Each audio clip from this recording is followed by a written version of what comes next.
Hi everyone! Good evening! Hi guys! Kumusta na? So ayan, 1 AM in the morning at hindi pa tayo inaantok so makipagmaritisan tayo dahil sa mga nangyayaring kaguluhan sa ABS-CBN Bowl 2025. So dahil nga doon, mayroong dalawang version kasi na ang unang version is si Kyle is lasing at hinahawakan niya si Catherine, yayakap si Catherine. At nakita ni Daniel, hindi nagustuhan ni Daniel kaya nag-react si Daniel. Ito naman si Jiki Labajo kasi nga kaibigan niya si Kyle, kinampihan niya. Pero may isang version naman, sabi ni Christopher Min na wala daw talagang involvement si Catherine Bernardo. Ito daw is purely si Kyle pumunta kay Daniel at kinumpronta. At hindi natin alam, sabi nga ni Christopher Min, baka nga dahil kay Andrea.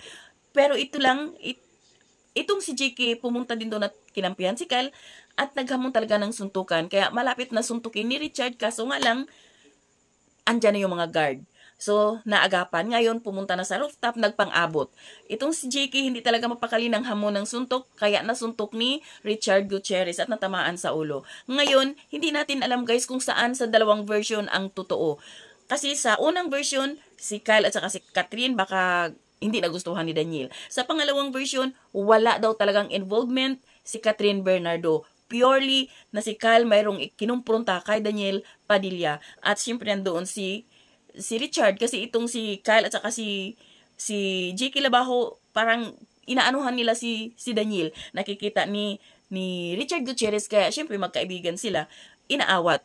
Ngayon hindi magpaawat nung nasa rooftop na nasuntok ngayon. So di natin alam guys kung ano ba talaga ang totoong nangyari. Ano ba talaga ang sa dalawang version, saan ba doon ang tama? Saan ba doon ang yung totoong nangyari. Kasi ngayon na wala nang, pagkatapos ng naganap na yon, wala namang may nagsalita. So aabangan na lang natin guys kung sino sa dalawang kampo, kay Kyle at saka kay Jiki, kay Daniel at saka kay Richard, ang unang magsasalita. At ang sabi nga ni Christopher Min, matagal na sa industriya si Richard Gutierrez at saka si Daniel Padilla. Wala pa sa history nila na sila ang nagpasimuno ng gulo.